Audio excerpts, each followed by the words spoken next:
Hi, everyone. Thank you all so much for joining today.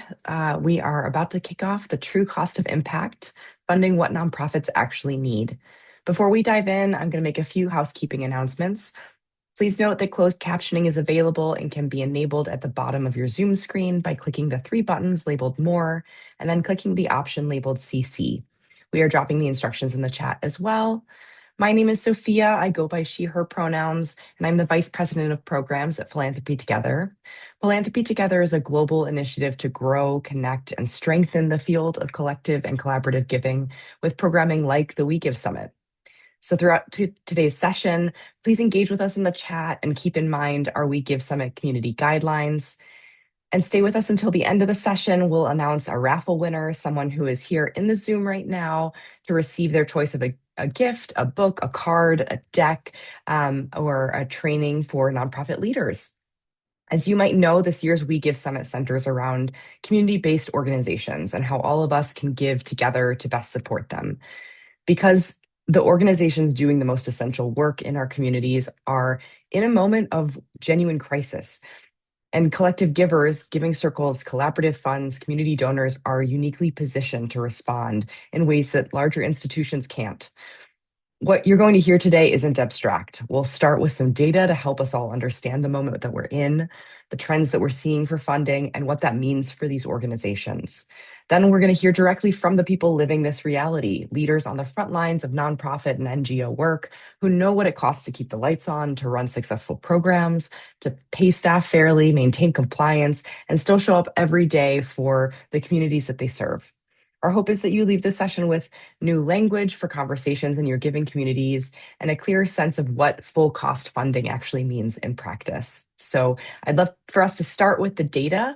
I'm going to hand it over to John Summers, who leads nonprofit advisory work at BDO and has been really central in building a lot of super helpful research and frameworks that we're going to draw on today. So John, the floor is yours, and we'd love for you to introduce yourself and then dive into this brief presentation you have prepared for us. Mm, Great. Thanks so much, Sophia. My name is John Summers. I'm a managing director at BDO on our nonprofit and grantmaker advisory team. BDO is a public accounting firm, actually international public accounting firm, and I am part of a practice within BDO that works with nonprofits and grant makers. I've been in the sector for about 2 decades now, working both with frontline nonprofit organizations as well as funders and philanthropy. Much of my work over the past few years has been focused on true cost and funding true cost and full cost for nonprofit grantees, and I've worked with a lot of grant makers on their indirect cost policies to try and ensure that those are fully covering the costs for their grantees. So I'm going to present a couple of slides and walk through some information about the sector. So first, I want to speak to a few of the current challenges in the sector, which we're seeing from various recent surveys and studies. The Center for Effective Philanthropy's recent report shows that 70% of nonprofits reported decreased funding in 2025, with almost that same number reporting increased demand for services. So something obviously has to give in that equation, and this is where we see, as the data shows, 61% of respondents feeling at some degree of risk of being unable to continue operations into the future. So that's one data point. The Nonprofit Finance Fund also released their 2025 State of the Sector survey last year, where we learned that 36% of respondents entered 2024 with an operating deficit. In the previous year, 2024 was, of course, before the second Trump administration took office. So if a third of the sector was already in a deficit, then it's likely that those numbers will look even worse now, especially for organizations receiving government funding, because we know there have been substantial cuts in that sector. And that relates to one other point to raise here with government funding, which is the National Institutes for Health put forth a change last year to cap indirect cost reimbursements on their research grants at 15%. This plan was ultimately struck down in the courts, so it didn't actually happen. But what I wanted to focus on was the part of the NIH justification for this, which was that private funders' indirect cost reimbursement rates are typically much lower than NIH and other government agencies' rates on grants. So the point here is that what private funders do in this area matters, not just for their grantees, but for the broader sector. So private funders' policies and practices are being noticed and used for justification of government policies and practices. So there is responsibility here, I think, not just to grantees, but to the broader sector. So that brings me to one of the longstanding challenges in the sector, which is this idea of the nonprofit starvation cycle. I'm sure most of you are familiar with this by now. There are three elements. It's from an article that's been around for about 15 years. So I think we've made some progress in those 15 years, but we still see the cycle in action in a lot of places in the sector. So there's three elements to it, and it's a cycle, so we can really start with any of them. Since we're talking about funders, let's start with the idea of unrealistic funder expectations. Funders often have an unrealistic idea of what it really takes to run a nonprofit organization, which is why we see indirect cost rates on grants of 10% or 15%, which is much lower than the actual percentage that nonprofits typically spend on their administrative functions. So those expectations then drive pressure on nonprofits to conform. So you get budgets that only allocate 10% or 15% to non-programmatic cost and indirect cost. And that leads to a couple of things. One is underinvestment in infrastructure and administration because, if most of your funding is restricted to programs and projects, then it's hard to make the investments you need in infrastructure and finance and IT. Um, Also, how many of you, when you're looking at your financial reports or filling out your Form 990, putting together your annual report, how many of you are thinking about what those cost ratios look like? And if there's any way to nudge some of those management costs over into program wherever possible. So this is one of the incentives that we're creating in the sector to be able to say, what we spend 90% of your donations on programs, right? But then what that does to sort of complete the cycle is set funder expectations at that 10% or 15% level. So funders say, look, we fund 15% indirect costs, nonprofits take 15%. They tell everyone they only need 15%. Let's stay at 15%. Why change anything? And of course, the answer is that either 15% is not the real number, or 15% means that the organization isn't making the investments they need in fundraising capacity or a new accounting system or trying to implement AI options or anything else that will help them build their capacity for the future. Um, so moving next to what BDO's own research shows is that a 15% indirect rate on grants, we'll just stick with that number for now, doesn't burden all organizations equally. Indirect and administrative costs have an economy of scale associated with them so that larger organizations can spend a lower percentage of their dollars on indirect costs than smaller organizations. So this chart shows the results of an analysis that we did with about 6,000 nonprofits that receive grants from large private funders.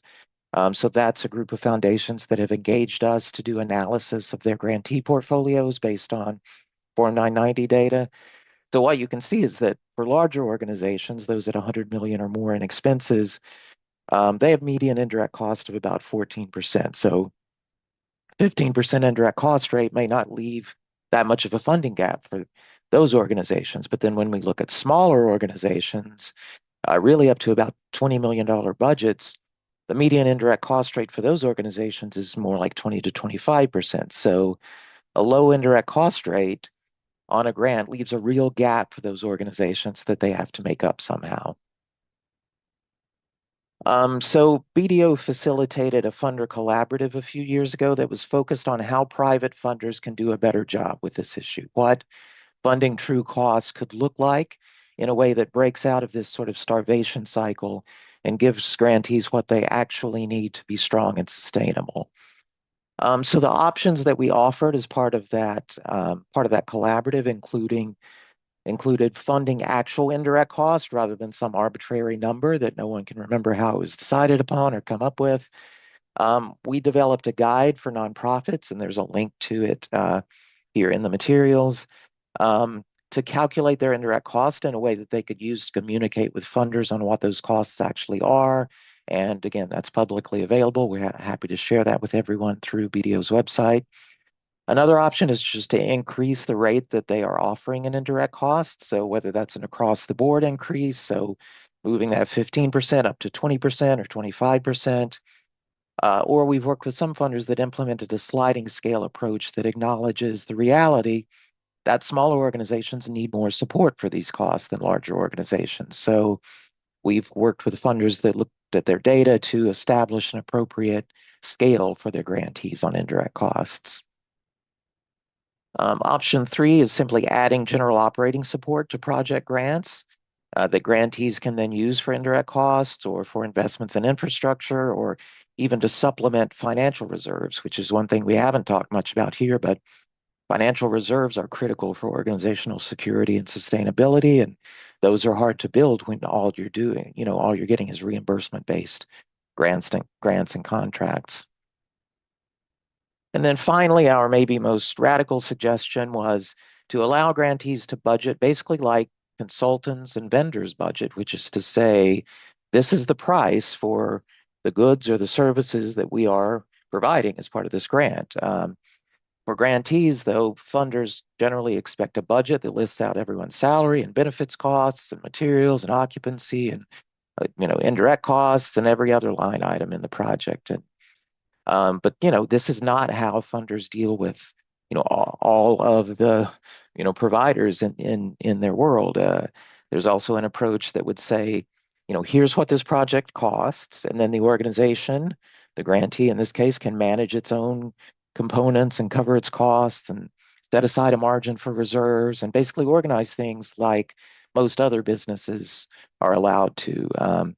I think talk about indirect cost is kind of self-defeating for the sector in many ways. So I'm looking for ways to move us past that conversation and to really talk about, what true costs are and how grantees can get the support that they need for the grant work that they're doing. So with that, I'm going to turn things back to Sophia so that we can hear from the real experts who are living these challenges and managing through them. Thank you so much, John. I think what you gave us just now was such a helpful frame. It's also a very sobering one, and we know that data, to your point, only tells part of that story, and the rest really lives in these daily decisions that the people running these organizations have to make and are forced to make. So I'd love to introduce our amazing panelists. I'm going to ask each one to give us just a sentence or two, their name, their organization, and maybe one word or phrase that describes their work right now. I would love to start with you, Keesha. Please feel free to unmute yourself and introduce yourself. Hi, good afternoon. My name is Keesha Gibson. Thank you so much for having me. It's truly an honor to be a part of this conversation and to share in a space with so many nonprofit leaders and funders and change makers who care about, sustainability of this work. Again, my name is Keesha Gibson. I'm the owner and principal advisor of Gibson Consulting and Solutions based in New York. Our work focuses on helping organizations, nonprofits, and funders better understand and communicate the true cost of delivering their impact. A big part of what I observed over the years um, is that many nonprofits are taught, how to build these budgets that John spoke of. But so much of the impact organizations create are not always translated through their like proposals and financial narratives. So I'm really looking forward to having a real honest conversation today about what it actually takes to sustain this work and how to move forward with these funding models and partnerships that reflect reality more accurately. And the work now, how I can explain it, it is challenging. It is challenging, but there's also in that opportunity in this work as well. Thanks so much, Keesha. Excited to dig in with you. Crystal, you're up next. If you don't mind coming off mute and introducing yourself. Yes, hello everyone. My name is Crystal Munoz. I am the founder and executive director of Roots Family Center, and I am honored to be here as well. Being in Denver, Colorado, and running a small nonprofit, um, it is a very challenging time right now. And so, yes, this is a great opportunity to to share what we're living in our organization. And yeah, I'm really excited to be here. Thank you all. Thanks so much, Crystal. We have another colleague, Rhoda, who was able to film a short video for us to share about her work and her perspectives. We're going to share her video here so that we can include her, insightful voice in this conversation that we don't want to miss. And then after we watch Rhoda's video, we're going to move on to a discussion with our panelists live. So I will let the team bring up that video now. Hello, my name is Rhoda Rotino, Executive Director of Pastoral Communities Empowerment Program, PASEP. I am an Indigenous Pokot woman and an Indigenous knowledge holder and practitioner. I would like to sincerely thank the organizers for the privilege of being here and for bringing together people who are passionate about making a difference in the world. I believe we share a common conviction that communities deserve dignity, trust, resilience, and opportunity, and that by working together in solidarity, we can create lasting, meaningful change. The budget line funders rarely cover, but everything depends on it. When we look at our budget, the line item funders almost never cover is core operational support. Yet behind every success story, every report, every video, and photograph of transformation lies an uncomfortable truth. Real impact begins here. That is the operations. It is the foundation that makes all the visible work possible, but it remains the most underfunded part of the work and the place where funding should have started. For years, the nonprofit sector has been shaped by the myth or notion that the best organizations are those that spend the least on themselves. Lean budgets are celebrated and tiny administrative costs are admired. But would we expect the same from hospitals, universities, businesses, or governments? Would we trust an hospital that proudly says it invests almost nothing in staff training, systems, or infrastructure? Of course not. Yet non-profits are expected to solve the world's most complex challenges with the smallest possible investment in the very systems that make success possible. This is not efficiency, it is structural underinvestment. Real impact is not a miracle, luck, or something that comes free. It requires skilled and fairly paid staff who are also supported by the system. Strong relationship built with communities over years, technology and the systems that ensure transparency and learning, elaborate monitoring and evaluation tools in place, effective leadership and governance, and the financial resilience to plan beyond a single grant cycle. Too often, funding focuses only on outputs. That is, they want you to say the number of trainings you have done, tree planted, or beneficiaries reached, while the capacity that makes those outcomes possible remains underfunded. Staff coordination time, transport, and fuel to reach remote communities, communications, financial systems, and basic office infrastructure are often labeled overhead. This conversation is not about blame. It's about evolution, paradigm shift in the way funding is led or done. If we want lasting change, we must fund institutions, systems, and sustainability, not just short-term results. Impact happens when funders and non-profit move from transactions to partnerships. And I pose a question such as, I would want to see a funder asking me, what future are we building together? The funding that trusts in our expertise. And believe in our mission, funding which invests in our sustainability, flexible multi-year co-funding that allows organizations to plan strategically, invest in staff well-being, strengthen governance and accountability, innovate and adapt, and build deep, lasting community relationship. When you fund what nonprofit actually need, we unlock the full potential of this organization. And when nonprofit thrive, communities also thrive. If we truly want long-term impact, we must fund the roots, not just the leaves. Indigenous nonprofit organizations are not asking to be saved; they are asking to be trusted. Thank you. That was a very powerful video from Rhoda. I love that quote at the end. Nonprofits are not asking to be saved; they're asking to be trusted. That's amazing. And I'm pretty sure we actually have Rhoda here with us. We weren't sure if we would have her. Rhoda, thank you for joining us.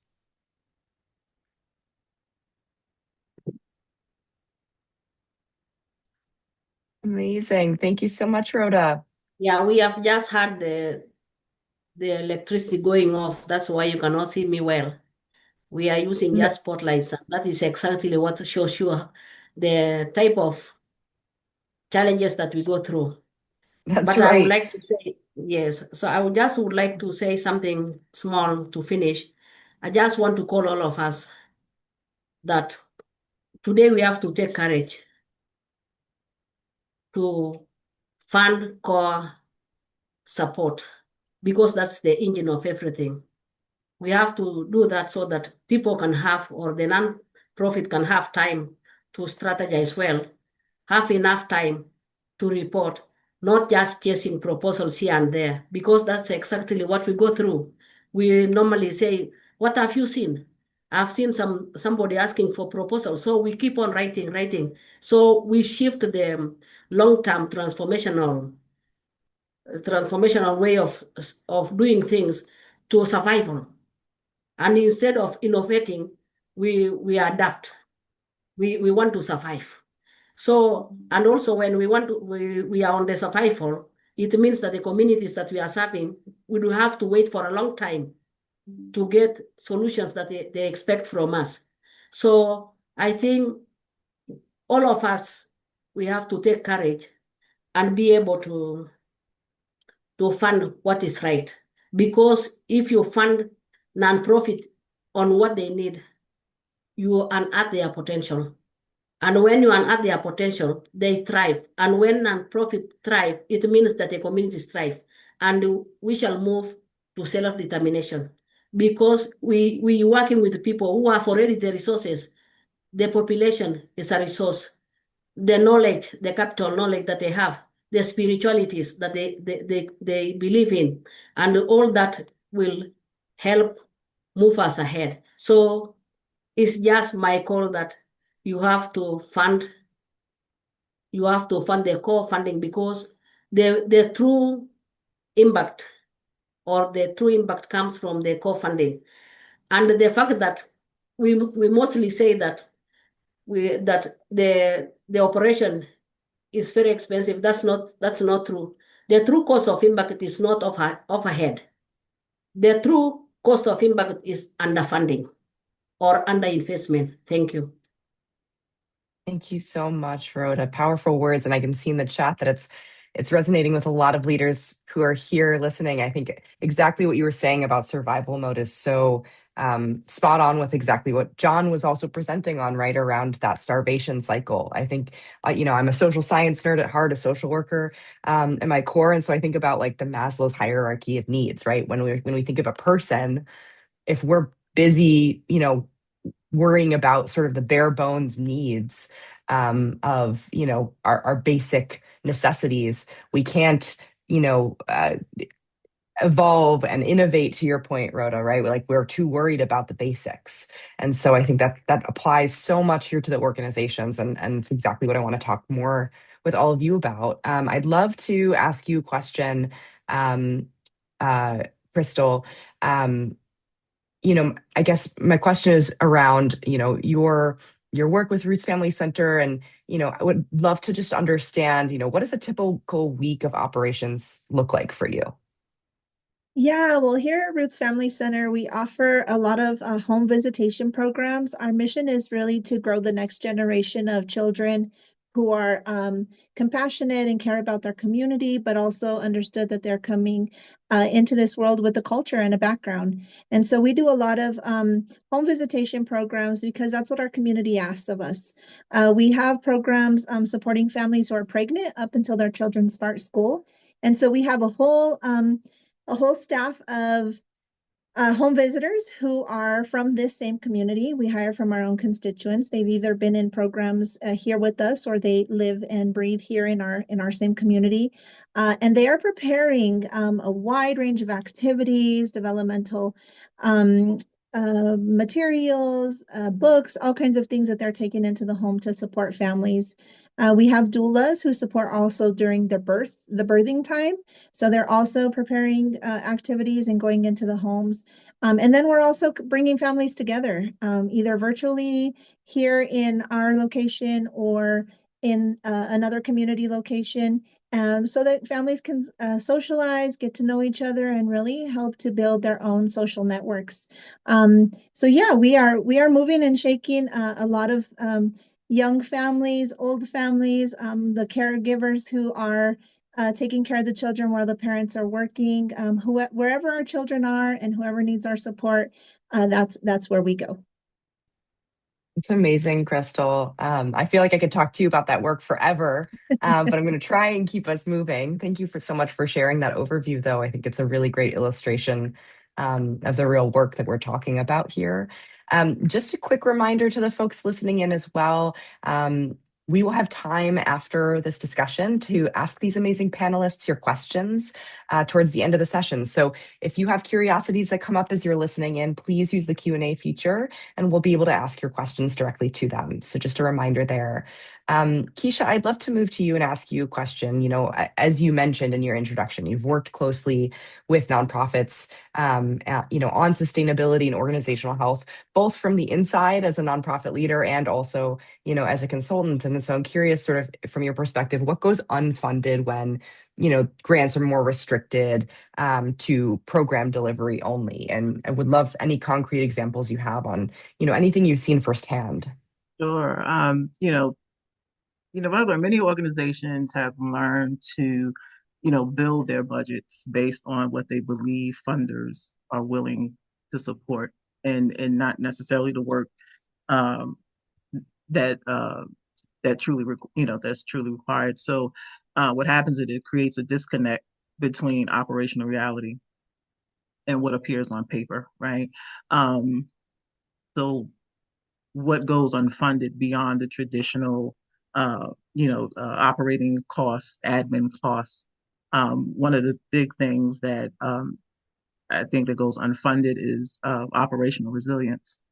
Working with, like in my role now, working with the Apostles House in Newark, which is a 40-plus-year-old nonprofit emergency shelter for women and families that's heavily government funded. What happens is government funding limits those admin costs and those indirect costs as well. But the costs for frontline workers that are really doing the work, that are really doing the work and making an impact and creating an impact. It's hard for funders to see that work and evaluate that work through proposal, right? So, and sometimes with the nonprofits, there are challenges in translating that work and that impact in their budgets to actually inform and educate funders on what it takes to and what it actually costs.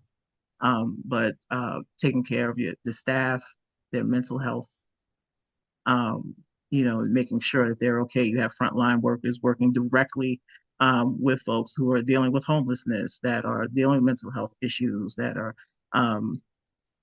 dealing with being survivors of domestic violence. You have staff that are working directly with folks that they themselves are, can be triggered from working with the folks that they're actually serving in the community that they serve. So that support with staff that goes unfunded. that's in addition to. And I think too, also the fund, making sure that funds are covering not just programmatic. And because of those limitations, what happens is all programs are being the operations of the organization. They're not seen as two separate uh, budgets. You have your operational budget, you have your program budget. And what happens is folks apply for funding and proposals based on the program. And that doesn't educate the funder on what it actually takes to do the work on the back end. For example, fundraising and development, right? Writing those proposals, that work is not supported. Infrastructure, systems, to John's point, tech, um, all of those things get put to the wayside. And what happens is leadership capacity is underrepresented. In that instance, staffing realities are hidden because there may be high turnover. All of those things take into account when it comes to translating, traditionally what's needed for operations. And Thank you so infrastructure much. is minimized too. Yeah, no, Keesha, such great points. I mean, we could touch on any one of those Yeah. and really drill down to, I think, to your point, someone said in the chat, right, like the chasing funder dollars is mission creep. And I think that mission creep, it's so easy, um, for organizations to, they learn, right? As we try and survive, organizations are forced to kind of learn like what is sexy in a proposal, and or what is going to be perceived well and what is going to be perceived poorly. And so even regardless of what a funder says they're going to accept, we have to acknowledge and be aware, I think as funders, that we don't exist in a vacuum, right? Like we exist in this environment that is already constrained and punishing, and negatively reinforcing when organizations are advocating for these, maybe not a programmatic line item, but those things that take care of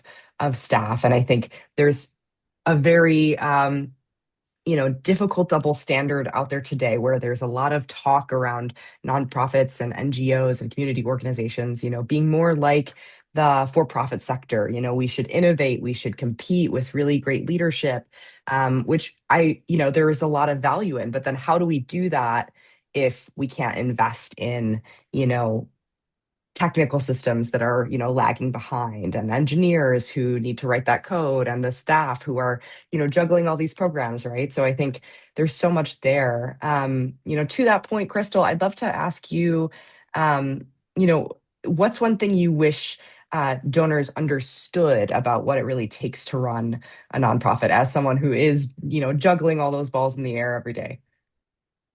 Yeah, well, a couple of things come to mind, and I just feel so passionate about everything that's being said here. I just keep shaking my head, yes, because I agree with everything. I think one of the things that comes to mind is the funder seeing the overall organization and the capacity of the big picture, not just the one program that they're looking to fund. I think that's one of the things. I also think that the trust-based philosophy, where the funders could believe that the organization is doing what they need to do in order to make sure that the families are being met. And working in the nonprofit, we have an idea of all the programs that are going to be working, but we also know that things fluctuate and other things need to be come in and met. And so one of the things that I really just wanted to highlight was the importance of taking care of our staff and taking care of our people who are actually doing the work, the reflective practice, the continued professional development, the time for rest and relaxation, the time away from the hard work that's being done. So I think funders being able to fund those types of things as well. It's not it's a necessity. It's not something that would just be great to happen.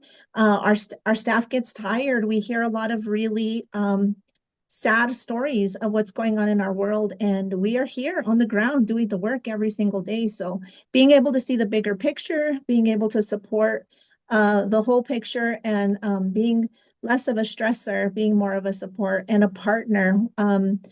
That I think that's really where we're going to make change.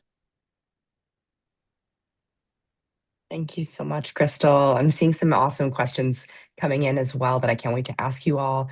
Um, Rhoda, I have another question for you. You spoke so beautifully about, what you would like to see in terms of that relationship with funders. I'm curious, like, what does it um, look like or feel like to you when a funder trusts you with unrestricted money? Like, what becomes possible that wasn't possible before?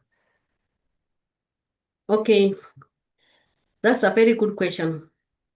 When the funder trusts me, in the first place, we sit together and we plan together what we can do for the future.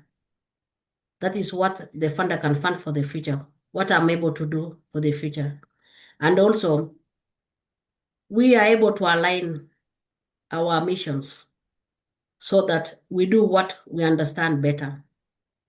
And when the funder does that, the nonprofit, which is me, will be able to strategize and have better plans for more than one funding cycle. And that means that even the communities will be getting the solutions they need for a longer time. Let's take, for example, if we are funding tree planting, if you fund for 1 year, will that tree have grown? We shall be lying because that is an output. We shall have planted, but the tree has not yet grown. If we want the tree to grow, we need 5 years or more.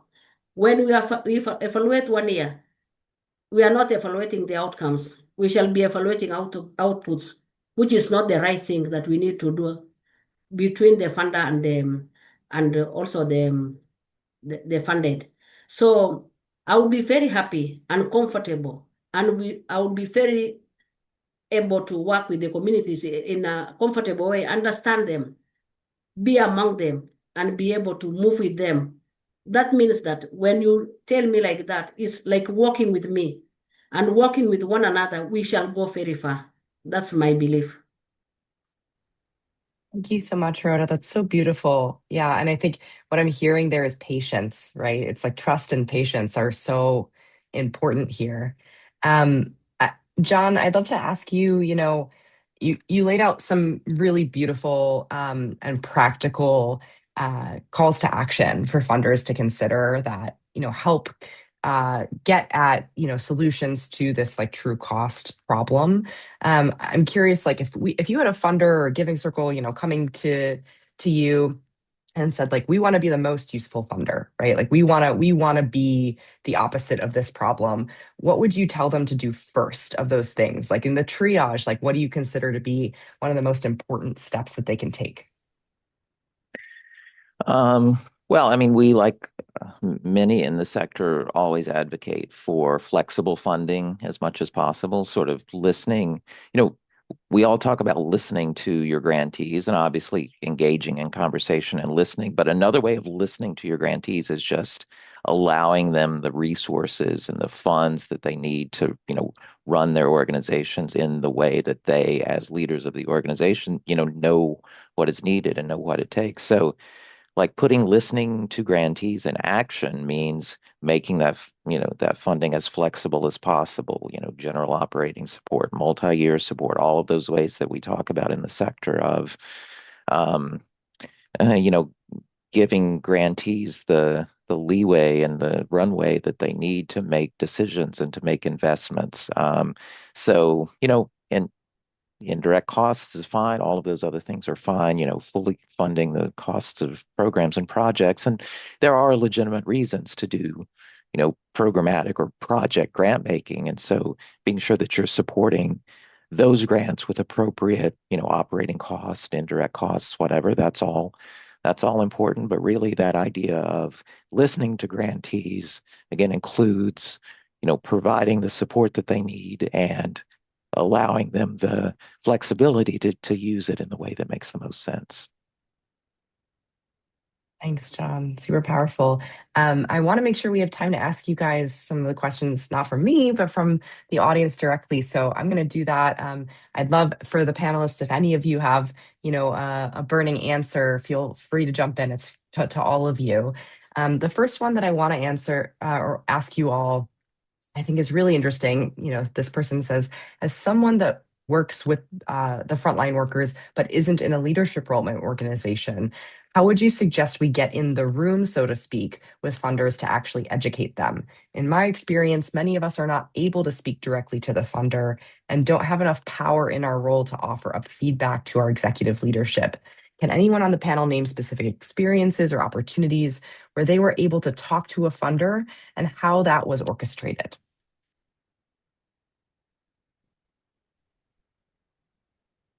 Yeah, well, I'll jump in.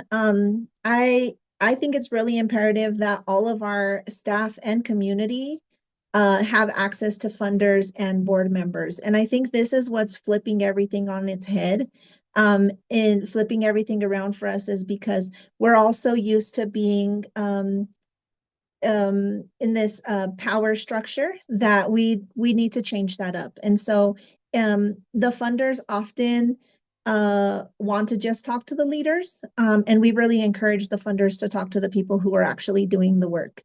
That means that us as leaders have to trust our team. We have to make sure that our team is that the conversation is transparent and that we all know that what they're saying is the truth and that we believe uh, you know, everybody who's speaking about our organization and our community is speaking with the same talk, that we know what the need is and that everybody has the opportunity to share their perspective. I think that the organizations need to set that stage. The leaders need to trust their staff to be able to give full reins about talking to funders, talking to board members, and it goes trust both ways. It goes trust from funders to be able to listen, and it goes trust from our staff to be able to share about what's really happening in the work that we're doing. So valuable, Crystal. And actually, this kind of relates directly to another question that was posed in the chat. Lauren asked, she said 20 plus year fundraiser turned consultant here. I wonder if anyone on the panel has tried a meet the team approach in their proposals, spelling out exactly what a team member is doing, how long they've been doing it to show their skill and or expertise, and with minimal resources. Like most, I'm a huge champion of promoting the intellectual capital a team brings to the work. I think what this question is getting at here, and I would love to hear your answers if you all have experience doing that, but I think that is such a creative and important way to get across that true cost, right, of investing in the team, and maybe even sharing not just who is on the team and what they're doing, but also maybe what's on their wish list, like what do they want to do, but they can't because they don't have enough time, or what would they do with more resources, what projects have been on the back burner that they are capable and qualified to take on, right? Like Lauren, I think that's a great way to get at this other person's question of, there are different creative ways beyond just getting physically in the room with donors to make sure that we're really advocating as a united front for what the organization needs. Does anyone here have experience doing that, doing sort of that meet the team approach? Yeah, I Yeah. do. I believe there has to be an assessment of who is doing what first, right? I truly believe that you have to have a team with those who are, make sure on that team you have those who are working directly within the program, right? That are on the front lines, having them part of that process, be it reporting out before applying for any funding or approaching funders. Even if you're a fundraiser or consultant and you're bringing folks together on a specific project or say proposal, educating them on the funder, what they do, the whole the RFP process, but then also assessing before applying and getting into the room, and getting the information from those who are on the front line and working directly with the community and finding out what are their challenges, what are their successes. We're big on storytelling and promoting the successes, but then also what are the challenges as well, because that can also inform your budget. It can inform the funder and what's needed. And it makes you bring those different perspectives into whatever, whether it be proposal or your site visit, bringing all of that into as a team into your approach. Thank you so much, Keesha. I've got one last question. If we have like a shorter answer, anyone on the panel would love to hear. And then we'll have to unfortunately wrap up. But the question is wondering if any of the panelists have thoughts on the importance of brand building for nonprofits as a way to build emotional connection with donors prior to making the fundraising ask. It's so difficult to find funding for nonprofit branding and marketing. I just also want to call out here, we have an amazing session just next up as well that is very much, I think, aligned with sort of how do you build that branding and framing for the organization. But with that, I also would love to ask the panel if you have thoughts.